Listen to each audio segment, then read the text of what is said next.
오늘 우리에게 주시는 하나님 말씀은 마태복음 1장 18절로 25절 말씀입니다. 하나님의 말씀을 듣기 위하여 모두 자리에서 일어나겠습니다.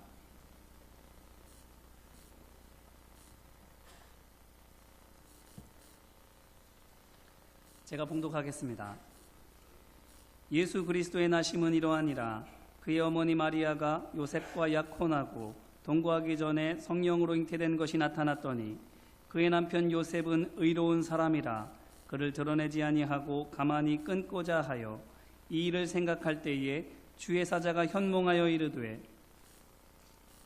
다윗의 자손 요셉아 내 아내 마리아 데려오기를 무서워하지 말라. 그에게 잉태된 자는 성령으로 된 것이라. 아들을 낳으리니 이름을 예수라 하라. 이는 그가 자기 백성을 그들의 죄에서 구원할 자이심이라 하니라. 이 모든 일이 된 것은 주께서 선지자로 하신 말씀을 이루려 하심이니 이르시되 보라 처녀가 잉태하여 아들을 낳을 것이요 그의 이름은 임마누엘이라 하리라 하셨으니 이를 번역한즉 하나님이 우리와 함께 계시다 함이라. 요셉이 잠에서 깨어 일어나 주의 사자의 분부대로 행하여 그의 아내를 데려왔으나 아들을 낳기까지 동침하지 아니하더니 낳음의 이름을 예수라 하니라. 아멘. 오늘 본문은 예수님의 잉태와 출생에 관한 말씀입니다. 오늘 말씀을 보니 읽어드린 것처럼 구약시대로부터 선지자들의 예언에 의해 계시되고 믿음의 사람들의 기도 속에 오랜 세월 동안 예비되어 온 예수님의 오심이 이제 현실로 나타나고 있습니다. 얼마나 오래 걸렸을까요? 오늘 본문 앞에 나와 있는 예수님의 족보를 보게 되면 아브라함에게까지 거슬러 올라갑니다. 누가복음에 있는 족보를 보게 되면 아담을 거쳐서 하나님까지도 포함하게 됩니다. 이것이 무엇을 의미하겠습니까?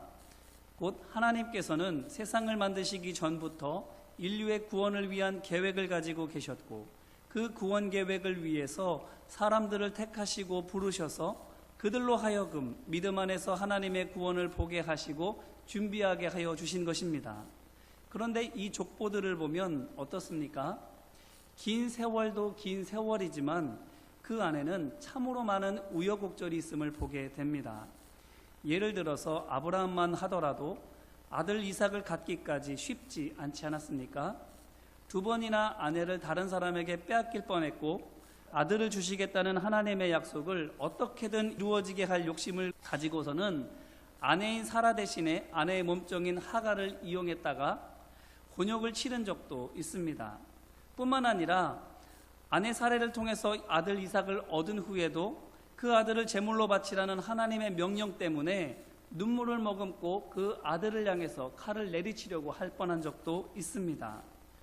뿐만 아니라 그의 후손인 유다는 또 어떻습니까? 아들들이 자식을 낳지 못하고 하나같이 다 죽었습니다. 그래서 하나님의 계획이 멈추어질 위기가 있게 되었지요. 하지만 며느리 다말을 통해서 베레스를 낳음으로 말미암아 예수님의 족보가 이어질 수 있었습니다.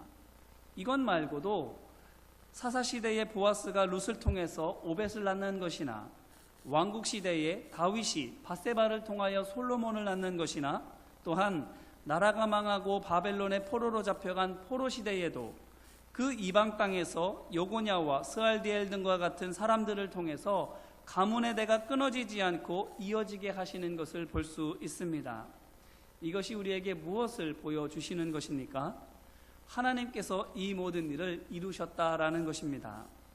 그 어떤 것이 되지 못하도록 막고 있다 할지라도 그 누군가가 이루지 못하도록 뒤에서 잡아 끈다 할지라도 하나님께서는 그 모든 방해를 이기시고 끝내 예수님을 이 땅에 보내주시는 것입니다. 그러므로 이를 통해서 곧 예수님의 족보를 통해서 우리가 알 수 있는 것은 하나님의 계획은 꼭 이루어진다라는 사실입니다. 그래서 하나님께서는 이사야 55장 11절 말씀을 통해서 내 입에서 나가는 말도 이와 같이 헛되이 내게로 되돌아오지 아니하고 나의 기뻐하는 뜻을 이루며 내가 보낸 일의 형통함이니라고 친히 약속해 주시는 것입니다. 그러므로 이제 이 말씀으로 위로와 힘을 얻으시기를 주님의 이름으로 기원합니다. 하나님께서는 하나님의 백성을 구원하시고 복되게 하시는 뜻을 이루어 주실 것입니다. 어떤 난관이 있고 어떤 회방이 있다 할지라도 하나님께서는 그 뜻을 굽히지 아니하시고 이루어 주실 줄로 믿습니다. 그렇다면 하나님의 뜻이 이루어지는 것이라면 우리가 왜 염려하고 근심하겠습니까? 무엇을 두려워하고 무엇 때문에 실망해야 하겠습니까? 바라기는 믿음의 눈을 들어 이를 행하시고 그것을 만들며 성취하시는 만군의 주 여호와 우리 하나님을 바라보시기를 주님의 이름으로 기원합니다. 소망의 입을 열어 부르짖고 간구하는 우리 모두가 되기를 간절히 바랍니다. 우리의 간구에 응답해 주시고 하나님의 놀라운 경륜을 깨달아 알게 하여 주시며 하나님의 행하심을 보게 하여 주실 줄로 믿습니다. 자, 그렇다면 이제 옆에 있는 분들과도 함께 위로를 나눠주기를 간절히 바랍니다. 옆에 있는 분들은 손을 한번 같이 잡아볼까요? 옆에 있는 분들을 손을 잡고 함께 따라서 말씀해 주시면 감사하겠습니다. 하나님께서 하십니다. 하나님께서 반드시 이루십니다. 아멘. 이 믿음으로 담대하게 나아가는 우리 모두가 되기를 간절히 바랍니다. 하나님께서는 이렇게 요셉과 마리아를 통하여 예수님을 이 땅에 보내주셨습니다. 그런데 오늘 말씀을 보니 예수님의 오심이 의외의 방법으로 이루어지게 되지요. 18절 말씀입니다. 예수 그리스도의 나심은 이러하니라. 그의 어머니 마리아가 요셉과 약혼하고 동거하기 전에 성령으로 잉태된 것이 나타났더니 아멘. 곧 부부로서 한 몸이 되기 전에 먼저 아기부터 생기게 되는 것입니다. 이것이 무엇을 우리에게 말해주겠습니까?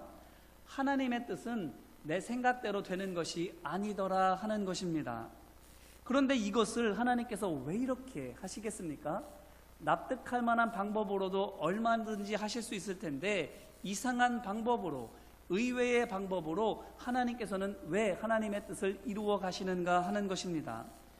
그것은 이 일이 하나님께서 하신 것임을 우리로 하여금 알게 하시기 위함입니다. 하나님의 능력을 보게 하시고 그래서 우리의 입이 하나님께 찬송과 영광을 올려드리게 하기 위해서인 것입니다. 그러므로 우리가 살아가는 동안에 이해할 수 없는 어떤 일들이 생긴다면 그것은 하나님께서 우리로 하여금 하나님의 하나님 되심을 보게 하여 주시는 뜻이 있음을 잊지 않으시기를 간절히 바랍니다. 제가 군에서 제대하고 복학하기 전에 있었던 일입니다. 군에 가기 전에 저는 교회에서 중고등부 교사로 섬겼습니다. 그래서 제대하고서도 여름이 되었을 때에 청소년부 아이들과 함께 수련회를 가게 되었습니다. 그리고 저녁마다 집회를 하는데 저만 빼놓고 다들 은혜를 받는 겁니다. 방언도 받고 예언하는 은사도 받고 치유하는 은혜도 누리고 성령의 체험들을 모두 다 하게 되는 겁니다. 이래봬도 제가 담임 목사 아들인데 저만 빼놓고 다들 은혜를 받는 겁니다. 친구들이 와서는, 아이들이 제게 와서는 묻습니다. 선생님, 제가 방언으로 뭐뭐라고 이야기하는데 선생님 무슨 말인지 혹시 아세요? 묻는 거예요. 알턱이 있나요? 제가 기도하면서 이런저런 환상도 보고 이런저런 것도 내가 보고 느끼게 되었는데 이게 무슨 의미가 있나요? 저에게 와서 묻는 겁니다. 저보고 어쩌라고요? 알턱이 없는데, 도대체 알 수가 없는데 저보고 그렇게 와서 물어보는데 그런 이야기를 듣고 있는 저 자신이 얼마나 초라해 보이고 부끄럽게 여겨지던지요. 그래서 왜 나는 아무것도 일어나지 않을까? 방언도 할 수 없고 은혜도 체험하지 못하고 마음도 왜 이렇게 맨송맨송할까 고민하게 되었습니다. 잠도 안 오고 밥도 제대로 못 먹을 만큼 고민하게 되었습니다. 그래서 어느 날 용기를 내서 어머니에게 같이 기도원에 가자고 말씀을 드렸지요. 그래서 같이 기도원에 갔는데 간 그 첫째 날부터 이상한 일이 제게 벌어지기 시작하는 겁니다. 몸에 종기 같은 것이 몇 개가 나기 시작하는데 얼마 후에는 그것이 온몸을 다 덮을 정도로 많이 생기는 겁니다. 얼굴, 손, 발, 옷으로부터 가려지지 않는 곳만 빼고는 모든 곳에 다 종기가 나게 되는 겁니다. 가렵기도 하고 따갑기도 하고 부끄럽기도 하고 그래서 어쩔 줄 몰라서 전전긍긍하고 있는데 엉덩이에도 났기 때문에 앉아있을 수도 없습니다. 등짝에도 나고 머릿속에도 났기 때문에 누워있을 수도 없는 거예요. 그렇기 때문에 이렇게 예배하고 있는 동안에 저 뒤에 가서 혼자 서 있었습니다. 발바닥에는 나지 않았으니까 거기에 뒤에 서서 있었던 것이지요. 그러다가 너무너무 피곤해 절어서 잠이 들었습니다. 그런데 자고 일어나 보니 어떤 일이 벌어졌는가 하면 제 온몸에 났던 그 종기들이 하나같이 다 없어진 겁니다. 그런데 온몸에 있는 종기들은 다 없어졌는데 제 발바닥에 물집이 잡혀 있는 거예요. 양쪽 발바닥에 전부 다 물집이 가득 잡혀 있는 겁니다. 일어서 보았더니 마치 물침대 위에 서 있는 것 같아요. 물컹물컹하니 기분이 묘합니다. 근데 기분만 묘한 것이 아니라 아파요. 따가워서 도대체 서 있을 수가 없는 겁니다. 힘들고 어려운 일이 일어나서 그것도 계속 연이어 일어나게 되니까 도대체 이게 무슨 일인가, 이러다가 잘못되는 것은 아닌가, 낙심도 되고 실망도 되고 마음이 매우 어려웠습니다. 그래서는 어머니를 졸라서 하루 만에 집으로 돌아왔습니다. 도대체 있을 수가 없는 거예요. 집회를 해도 도대체 말씀이 귀에 들어오지도 않고, 기도도 되지 않고, 낙심되고 실망되고 염려가 돼서는 아무것도 할 수가 없는 거예요. 그래서 집에 와가지고는 엉엉 울면서 신세한탄을 했습니다. 은혜는 고사하고 병만 얻어가지고 왔다고, 도대체 이런 일이 내게 왜 일어나느냐고 아버지 앞에서 또한 어머니 앞에서 엉엉 울면서 신세한탄만 하는 겁니다. 그러다가 밤에 잠이 들었는데 이건 또 웬일입니까? 아침에 일어나 보니 발바닥에 있던 물집이 다 없어진 거예요. 싹 다 말라버린 것입니다. 그래서는 평상시와 마찬가지로 걸어다닐 수가 있게 되었습니다. 도대체 이런 일들이 왜 벌어지게 될까? 혹시 무슨 병이 있는 것은 아닐까 싶어서 병원도 여러 군데 찾아다녀보고 기도원도 다녀보고 어떤 사람들에게 물어보기도 했습니다. 그런데 어디에서도 속 시원한 대답을 들을 수가 없는 거예요. 그렇게 하루하루 지나가던 중에 기도하다가 문득 이런 생각이 드는 겁니다. 내가 이해할 수 없는 어떤 일들이 분명히 벌어지는 것을 보니 하나님이 정말로 계시기는 계시는가 보다, 이런 생각이 드는 거예요. 하나님의 능력을 의심하는 모세를 위해서 하나님께서 어떻게 하셨습니까? 지팡이가 뱀이 되게 하셨다가 다시 지팡이가 되게 하시기도 하고, 손에 나병이 생기게 하셨다가 다시 회복되게 하시기도 하시지 않았습니까? 마찬가지로 하나님께서도 하나님의 살아계심과 하나님의 능력을 알게 하시기 위해서 제가 도저히 이해할 수 없는 일들을 저로 하여금 경험하게 하여 주신 것이지요. 우리의 삶 가운데에서도 저와 비슷하게 도대체 이해할 수 없는 일들을 경험한 적이 있으신 줄로 믿습니다. 또한 지금 우리의 삶 가운데에서도, 신앙의 삶 가운데에서도 이해할 수 없는 일들이 너무나도 많이 벌어지고 있지 않습니까? 왜 그렇게 하겠습니까? 우리의 삶에서와 신앙 여정 가운데에서 이해할 수 없는 일들이 생기는 것은 우리로 하여금 하나님께서 살아계신 것을 알게 하기 위함인 줄로 믿습니다. 또한 하나님께서 이 일을 통해서 영광 받으시기를 원하심이 분명히 그 뜻 가운데 있음을 믿으시기를 간절히 바랍니다. 왜 그럴까요? 도대체 우리가 누구이기에, 내가 도대체 어떠한 사람이기에 하나님께서는 이해할 수 없는 일들을 통해서도 하나님의 하나님 되심을 알려주신단 말입니까? 이어주시는 말씀을 보니 이렇습니다. 19절 전반부입니다. 그의 남편 요셉은 의로운 사람이라. 아멘. 예수님의 아버지, 물론 육신의 아버지는 아니지만 요셉이 어떤 사람이라고 말하고 있습니까? 의로운 사람이라 이렇게 말하고 있습니다. 19절 후반부 말씀을 보게 되면 그의 의로움이 어느 정도인지에 대해서 말해주고 있지요. 그를 드러내지 아니하고 가만히 끊고자 하였다, 이렇게 말하고 있습니다. 이것은 요셉이 당시의 일반적인 의인들보다, 나름 괜찮다고 하는 사람들보다 훨씬 높은 수준의 의로움과 도덕성을 가지고 있는 사람인 것을 보여주는 것입니다. 율법은 혼의 임신에 대해서 결코 관대하지 않습니다. 돌로 쳐 죽이는 것이 그 당시의 법이요 상식인 것이지요. 하지만 요셉은 어떻게 하고 있는 것입니까? 마리아를 법에 고발하지도 않고, 누구애냐고 물어보지도 않고, 내게 많은 진실을 알려달라고 마리아에게 닥달하지도 않습니다. 그저 묵묵하게 마리아를 보호하고 있는 것이지요. 이와 같은 요셉의 행동이 어떻습니까? 이사야 42장 3절 말씀에 나오는 하나님의 의로운 종과 비슷하지 않습니까? 상한 갈대를 꺾지 않고 꺼져가는 등불을 끄지 않는 의로운 행동을 그가 보여주고 있는 것이지요. 그렇기 때문에 요셉은 적어도 겉으로 드러나 보이는 모습만으로는 의롭고 온유한 사람이 분명합니다. 하지만 이어지는 20절 전반부 말씀을 보면 또한 이렇게 말하고 있지요. 이 일을 생각할 때에 이렇게 말하고 있습니다. 이 말은 곧 요셉이 그 마음 가운데에 마리아를 고발하지 말고 이런저런 이유를 들어서 그저 조용히 파혼만 하자라고 생각하고 있는 찰나에 라는 의미지요.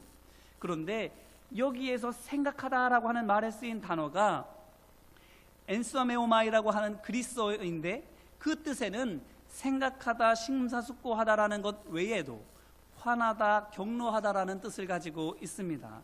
그러므로 이 단어의 의미를 통해서 우리가 무엇을 생각해 볼 수 있는가 하면 요셉이 이 생각을 하고 있을 때에 그의 속 마음이 어떠했을까를 엿볼 수 있는 것입니다. 무엇입니까? 겉으로는 태연한 척하고 있지만 속으로는 부글부글 끓고 있는 겁니다.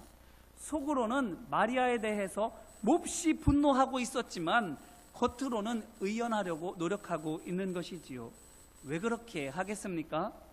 어쩌면 자존심 때문일 수도 있고, 또한 마리아의 집안과의 관계 때문일 수도 있고, 또한 마리아의 죽음으로 말미암아 빚어질 수 있는 갈등과 피해 때문일 수도 있겠습니다. 그렇기 때문에 분노를 감추고 짐짓 아무렇지도 않은 척하면서 조용히 혼인을 없었던 일로 돌리려고 하고 있는 것입니다. 이것이 무엇을 의미하겠습니까? 요셉이 의롭다고 말하는 목적이 무엇이겠습니까? 바로 요셉의 실체를 보여주는 것입니다. 요셉의 마음속에 있는 활활 타오르는 질투와 분노를 보여줌으로 말미암아 그가 의로워 보이기는 하지만 정말로 의로운 것은 아니라는 것을 우리에게 말씀해주고 있는 것입니다. 요셉이 그러면 왜 이렇게 분노하고 있고 왜 이렇게 분노하고 있으면서도 점잖게 파혼하려고 하고 있는 거겠습니까? 그저 마리아의 외도에 화가 난 것이고 또 그럼에도 불구하고 자신에게 있을 수 있는 어떤 피해 때문에 이를 악물고 화를 참아가면서 이를 좋게 마무리 지으려고 하는 것입니까? 아닙니다. 쉽게는 이것이 원인이라고 생각해 볼 수 있습니다만 오늘 말씀은 그것이 원인이라고 본질적인 이유라고 말하고 있지 않습니다. 그러면 그 진짜 이유가 무엇이겠습니까? 20절 후반부 말씀입니다. 주의 사자가 현몽하여 이르되 다윗의 자손 요셉아 내 아내 마리아 데려오기를 무서워하지 말라.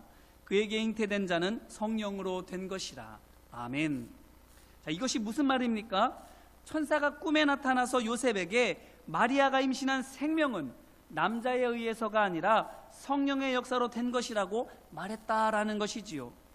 왜 천사가 요셉에게 이것을 말해 주었을까요? 그것은 요셉이 화난 이유가, 그리고 그럼에도 불구하고 조용히 마리아를 떠나려고 하는 이유가 바로 하나님께서 이 일을 하셨음을 모르기 때문입니다. 하나님께서 하신 일인 것을 모르기 때문에, 사람이 한 일이라고 생각하기 때문에 요셉은 마리아에게 화를 내고 있는 것이고 마리아와 헤어지려고 하고 있는 것입니다. 그러면 만약에 이 일이 하나님께서 하신 일이라고 믿었다면 어떻게 했을까요? 섣불리 마리아에게 화를 내거나 경솔하게 그를 떠나려고 하지 않을 것입니다. 하나님께서는 이유 없이 시련을 허락하지 않으실 거야, 이러한 마음을 가지고 하나님 앞에 기도하지 않겠습니까?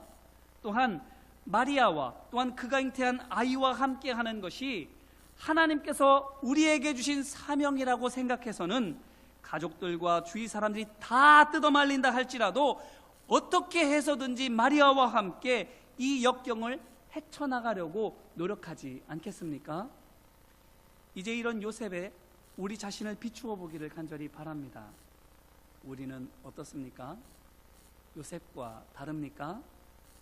어쩌면 우리도 요셉처럼 겉으로는 의로워 보이지만 착하고 순수한 것처럼 보이지만 마음속에 미움이 있고 교만과 질투가 있고 심지어는 음욕이 있지는 않습니까? 그런데 이 요셉에게 무슨 일이 일어났다는 것입니까? 이해할 수 없는 하나님의 역사가 일어난 것이지요. 무엇 때문에요? 하나님의 살아계심을 알고 하나님만을 바라보며 찬양하게 하기 위해서입니다. 이 말은 곧 하나님께서는 겉만 의로운 요셉으로 하여금 속까지도 의로운 완전하게 의로운 사람이 되게 하시기를 원하셨다라는 것입니다. 그렇다면 반쪽짜리 의인이었던 요셉을 완전한 의인으로 만들기 위하여 이해할 수 없는 하나님의 역사를 경험하게 하신 것이라고 한다면 오늘 우리는 어떻습니까? 그와 마찬가지로 우리를 온전한 믿음의 사람으로 연단하시기 위해서 고난과 어려움을 허락하여 주시는 줄로 믿습니다. 사도 바울을 생각해 보시기를 바랍니다. 그가 얼마나 위대한 믿음의 사람입니까? 집안이 비천하지도 않습니다. 재능이나 은사가 남들보다 뒤처지기는커녕 더 뛰어납니다. 심지어는 그가 경험하는 하나님의 은혜와 영적인 체험도 너무나도 깊고 풍부합니다. 하지만 하나님께서 그에게 어떻게 하십니까? 병에 걸려서 고생하게 하십니다. 왜 그렇지요? 교만하지 않게 하시기 위함이지요. 고린도후서 12장 7절 말씀입니다. 여러 계시를 받은 것이 지극히 크므로 너무 자만하지 않게 하시려고 내 육체의 가시 곧 사탄의 사자를 주셨으니 이는 나를 쳐서 너무 자만하지 않게 하려 하심이라. 아멘. 그러므로 하나님께서 우리를 온전하게 하시기 위해서 곧 겉만 번지르르하고 사람 보기에만 좋게 보일 뿐 그 속은 정작 음습하고 더럽기까지 한 우리를 겉과 속이 모두 의롭고 정결한 온전한 믿음의 사람이 되게 하시기 위하여 이해할 수 없는 억울한 일들과 불의한 일들을 삶 가운데에 경험하게 하여 주시는 줄 믿으시기를 바랍니다. 그런데 오늘 말씀 가운데 요셉이 하나님의 사자가 꿈속에서 전해준 이 말을 듣고 어떻게 하고 있습니까? 24절 전반부 말씀입니다.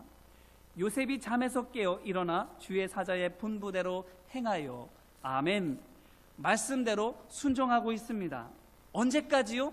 이어지는 말씀을 보시기를 바랍니다. 24절 후반부부터 25절 전반부까지입니다. 그의 아내를 데려왔으나 아들을 낳기까지 동침하지 아니하더니 나음에 아멘. 무슨 말씀입니까? 하나님의 말씀이 이루어질 때까지 순종하고 있는 것입니다. 들은 말씀이 이루어질 때까지, 즉 끝까지 하나님의 말씀을 부여잡고 순종하고 있는 것이지요. 요셉이 어떻게 이렇게 할 수 있습니까? 전까지만 하더라도, 주의 사자를 만나기 전까지만 하더라도 이게 사람이 한 일이라고 생각해서 마리아에게 화를 냈습니다. 하지만 자기 체면 때문에, 어떤 이유 때문에 드러내지는 않고 조용히 끊으려고만, 상종하지 않으려고만 했었지요.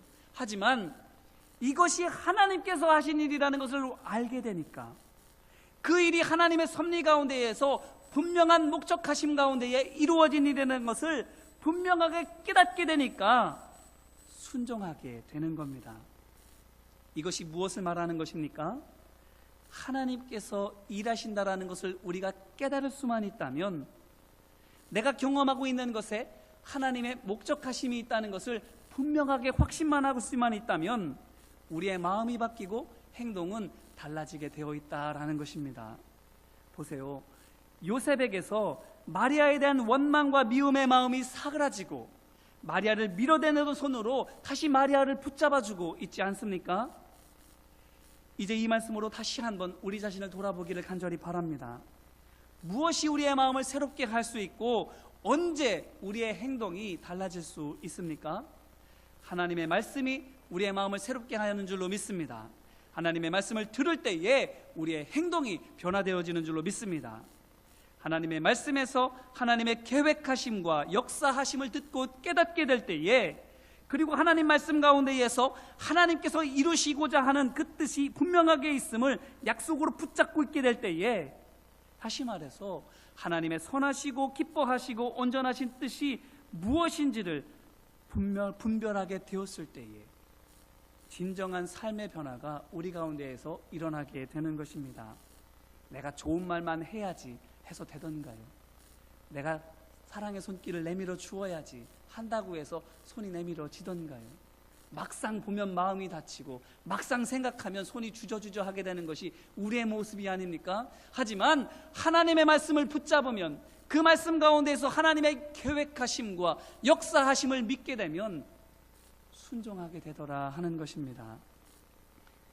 그래서 어떻게 됩니까? 25절 후반부 말씀입니다. 나음의 이름을 예수라 하니라. 아멘.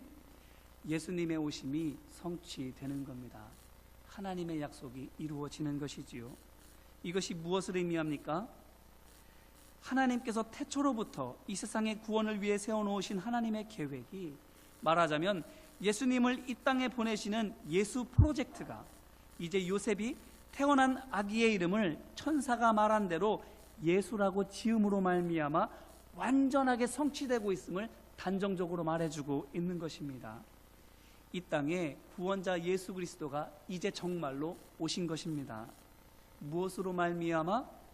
반쪽 의인이었던 요셉이 하나님의 말씀을 듣고 그 마음과 생각이 변화되어 하나님의 계획에 믿음으로 순종함으로 말미암아 하나님의 뜻이 이 땅 가운데에 이루어지고 있는 것입니다. 이와 같이 하나님께서도 오늘 우리 가운데에도 구원 역사를 이루시기 위하여 함께하여 주시는 줄로 믿습니다. 반쪽 의인과도 같이 불완전한 우리에게 이해할 수 없는 일을 겪게 하심으로 말미암아 하나님의 살아계심과 역사하심을 깨달아 우리의 마음과 생각이 변화되게 하여 주실 줄로 믿습니다. 그래서 변화된 우리가 하나님 말씀을 순종하며 나아가게 될 때에 우리를 향하신 하나님의 계획이 완전하게 이루어질 줄로 믿습니다. 하나님께서는 이 일을 이미 시작하셨고 지금도 은혜 가운데 이끌어가고 계시며 온전하게 이루어 주실 줄로 믿습니다. 그렇다면 하나님께서 모든 회방을 다 이기시고 요셉을 통하여 예수님의 오심을 온전하게 이루신 것처럼 오늘 우리를 통해서도 예수님의 오심을 분명하게 이루어 주신다고 한다면 오늘 우리는 이 하나님의 뜻 앞에서 어떻게 해야 하겠습니까?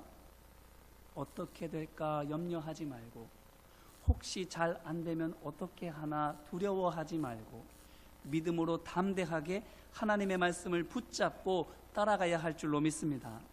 그러므로 예수님의 오심을 기다리는 대강절 네 번째 주일을 맞아서 예수님께서 정말로 이 땅에 오시는 성탄절이 오기까지 우리는 이 마지막 한 주를 하나님 말씀에 귀를 기울이고 그 들은 말씀이 성취될 때까지 믿음으로 순종하기를 주님의 이름으로 기원합니다.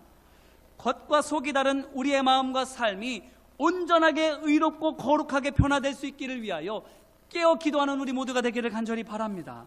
또한 요셉이 마리아와 함께 있어주는 것처럼 우리 모두 사랑 안에서 함께하며 붙잡아주며 섬기며 기다리는 우리 모두가 되기를 주님의 이름으로 기원합니다. 그럴 때에 하나님께서는 우리 가운데에 오실 줄로 믿습니다. 예수라는 그 이름 그대로 우리의 지난날의 모든 죄와 허물을 사해 주시고 우리가 겪은 모든 수치와 수모를 씻어주시며 진정한 자유와 평화를 허락하여 주실 것입니다.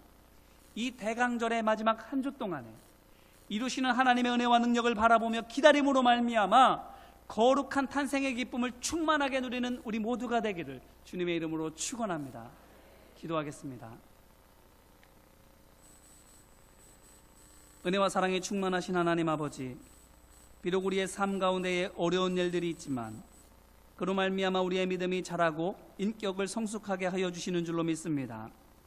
믿음의 눈이 뜨여져서 하나님의 섭리를 바라보게 하여 주옵시고 믿음의 귀가 열려서 하나님께서 전해주시는 복음의 말씀이 들려지게 하여 주시옵시며 믿고 사랑하는 그리스도의 마음이 우리 안에 충만해져서 기쁨으로 사랑으로 믿음의 길을 함께 나아가게 도와주시옵소서. 그래서 끝내 이루시는 놀라운 능력을 직접 보게 하여 주시옵시며 그 복음의 담대한 증인이 되게 하여 주셔서 이 세상에 하나님의 구원 역사가 풍성한 열매로 맺혀지는 데에 귀하게 쓰임받는 하나님의 종된 우리 모두가 되도록 주님 붙잡아 주시고 인도하여 주시옵소서. 순종하는 마음으로 기도하는 손길로 사랑하는 하나됨으로 기다리오니 함께하여 주시옵소서. 믿고 의지하며 은혜와 사랑 많으신 예수 그리스도의 이름으로 기도드립니다.